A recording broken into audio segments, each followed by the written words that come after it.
Forging IT security experts. Secure Ninja. Hey everyone, it's Alicia Webb with SecureNinjaTV, and I'm here at the very last day of DEF CON 21 at the Rio in Las Vegas, Nevada. I'm speaking with Nick Percoco. He is the Senior Vice President of Trustwave and the head of Spider Labs. Nick, how are you? Doing great. Thanks for having me. Definitely. Now, you gave a talk this morning at DEF CON at 10 a.m., and you're done with that, so how did it go? It went great. Josh Corman from Akamai and I gave a talk called The Calvary Isn't Coming, and it was really focused on trying to find a way to build a platform, a lobbyist organization, or build a method of organizing the security community into really benefiting, doing life-benefiting research, but also getting a voice within the policymakers. And so we were very surprised by the turnout. 10 a.m. it was a full room in track one, so that was a great opportunity for us to get our message out to a very large crowd. Definitely. So what exactly is life benefiting all about? So it's really focusing security research, the hackers, into looking at things like medical device security, cars, home automation, things that are going to really touch the hearts and minds of the general public. Because right now there's a real big trend in the hacker name has bad connotation.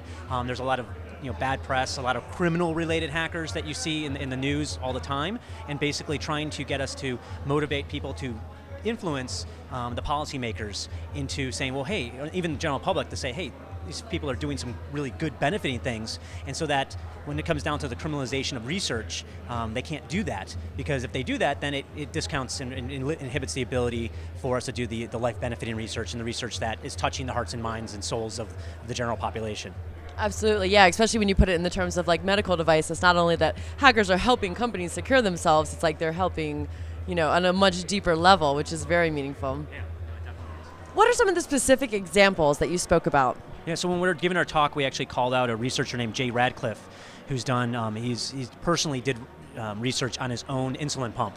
And sort of the struggles that he had in trying to gain access to not only the technology, but also getting the message out and talking to the companies that actually can go and fix it. And what we want to do is apply a layer of project management to a lot of what the researchers are doing, and make sure it's okay for researchers to not know where to go in situations like that, and also not be the experts in everything. So basically, you could have the breakers, the people who want to break the technology, a lot of people who are here at DEF CON, but we also a lot of people here at DEF CON that actually like to fix things as well, and then be able to be the connector to say, here's the breakers, here's the fixers, and then one step better in that research is to find someone who's one leg in to the hacking community, and the other leg he or she who works for a medical device manufacturer, or an automotive company, or a home automation company, or something like that, so that we actually then have a voice that's a trusted voice to deliver that information, rather than if you take a researcher, someone who's wearing hacker clothes, and you put them in front of a panel of senators to say how they hacked into this medical device.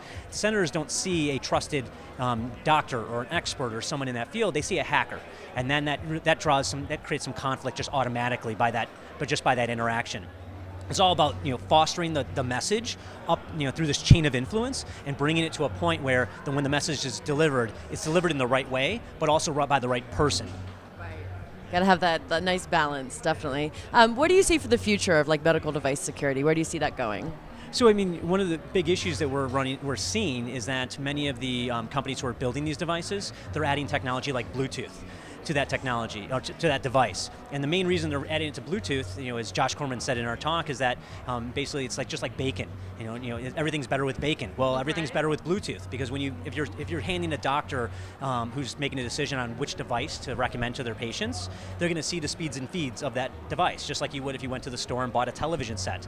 All the TVs that say they're smart and all the TVs that say they're 3D are more highly valued. Same goes with the medical devices. If it says it has Bluetooth connectivity, well, the doctors think that's great. But it's actually when it may not be great, right? It may not be great that your pacemaker or your defibrillator or your insulin pump has Bluetooth connectivity. It may not be the best thing. So what sort of changes do you think should be made in these devices to secure them better?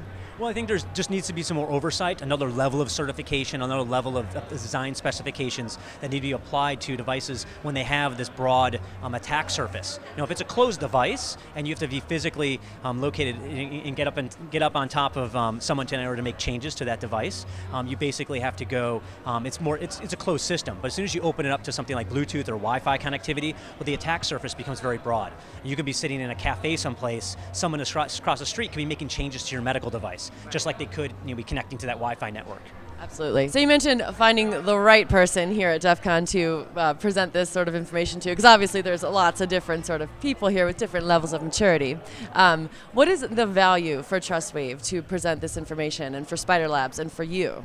Well, there's a bunch of different reasons. So one, being here at this conference is a great deal of exposure, right? So the researchers that I have on my team that are presenting here have a very broad audience. I mean, you'd be surprised though. I mean, even though it looks like a lot of shenanigans and fun and games and pranksters and things, even after my talk, several people came up to me that work in the various areas that we would love to get to know. People from the medical community were there. People who work for even though the feds are not supposed to be here, right? They're uninvited. Several people from the federal government came up that said they work in critical infrastructure and very interested in learning more about things that I was talking about this morning, but Josh and I were talking about.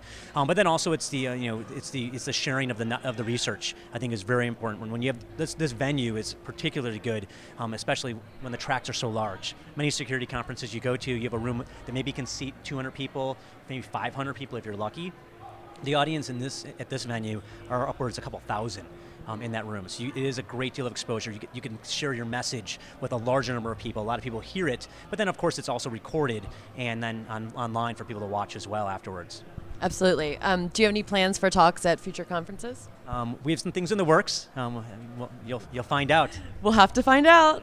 All right. Well, it's so great talking to you, Nick. Yeah, thank you. Thanks for coming. Hopefully we'll be able to follow up with you in the future about everything that you guys are working on and see where things go. Great. Definitely. Thanks for having me. Absolutely. So everyone, make sure this is the last day of DEF CON, and make sure that you are tuned into all of our social media channels. Subscribe to our YouTube channel, most importantly. Follow us on Twitter, like us on Facebook, so you can see all the interviews that we're producing from DEF CON and Black Hat, which was a few days before. Thanks so much for watching. I'm Alicia Webb. Secure Ninja Shorts are brought to you by SecureNinja.com, a world leader in information security and IT training and certification. Our master instructors will help build you into a highly skilled and marketable security professional. SecureNinja.com, forging IT security experts.